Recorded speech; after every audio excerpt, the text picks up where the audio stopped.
கடவுள் அல்லாஹ் உங்க கூட தான் இருந்த. அல்ஹம்துலில்லாஹ் இப்போ எல்லாமே சரியாயிடுச்சு.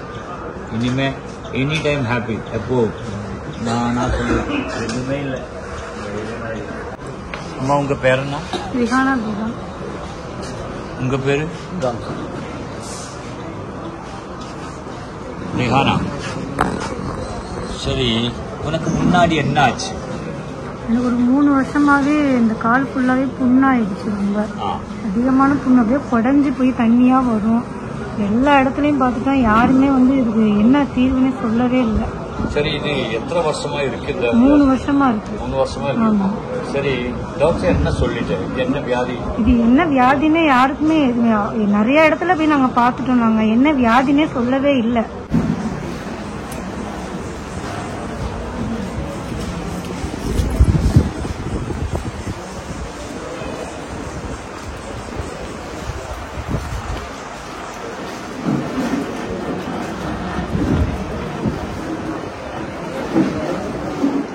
அம்மா உங்க பேர் என்ன? ரெஜினா. அம்மாவா? உங்க பேரு? என் பேர் வந்து கிருஷ்ணா. நீங்க யாரு?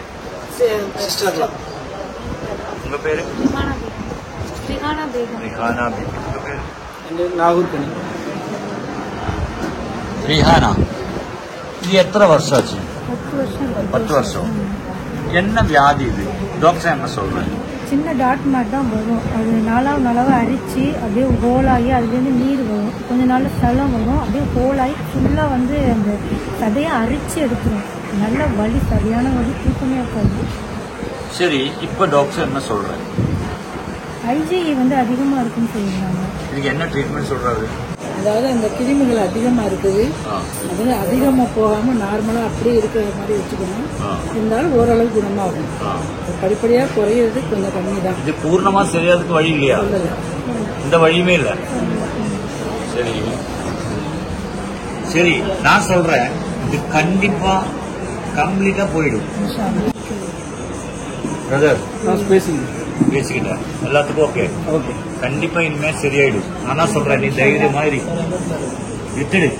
இன்னையில இருந்து நீ மனசுல என்ன நினைச்சுன்னா, எங்கிட்ட அது சொல்லியிருக்கு சரியா, இந்த டைம்ல சரியாக போகுது.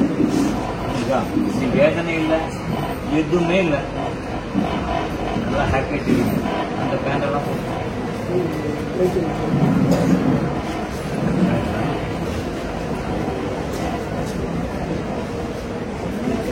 மருந்தே இல்ல. ஆமா, அந்த ஒரு கிருமி ஒண்ணு அதிகமா இருக்குன்னு தான் சொல்லியிருந்தாங்க. ஆனா அது மருந்து இல்லன்ட்டாங்க. இது மருந்தே இல்ல அப்படின்னு சொல்லிட்டாங்க. நாங்களும் போகாத இடமே கிடையாது. ரொம்ப நிறைய இடத்துக்குலாம் போயிட்டு சரியாவே ஆகல. சரி, அதுக்கப்புறம் நீங்க இங்க வந்த. சரி, இப்போ என்ன ஆச்சு? இப்போ அல்ஹம்துலில்லாஹ், நான் சொல்ல போனா உண்மையை சொல்ல போனா நம்பவே முடியல. சரியாயிடுச்சியா? கண்டிப்பா. இனிமே மரணம் வேற இது வராது. நானா சொல்லியிருக்கேன், நான் அன்னைக்கும் இதே தான் சொல்லியிருக்கேன். நீ தைரியமாயிரி, இனி புருஷன் கூட எப்பவும் ஹாப்பியா இருங்க. உங்க அம்மா உனக்காக நல்லா கஷ்டப்பட்டு இருக்கு. நான் முன்னாடி அவரை பார்த்துருக்கலையா? இப்போ உங்க புருஷனும் அதே மாதிரி தான். எல்லாரும் உங்களுக்காக நல்லா பண்ணிருக்கு. அதனால மட்டும் இது சரியானு நீங்க நினைச்சீங்க. என்னால சரியாக முடியாது. கடவுள் அல்லாஹ் உங்க கூட தான் இருந்த. அல்ஹம்துலில்லாஹ் இப்போ எல்லாமே சரியாயிடுச்சு. இனிமே எனி டைம் ஹாப்பி. எப்போ நான் சொல்லுவேன் எதுவுமே இல்லை.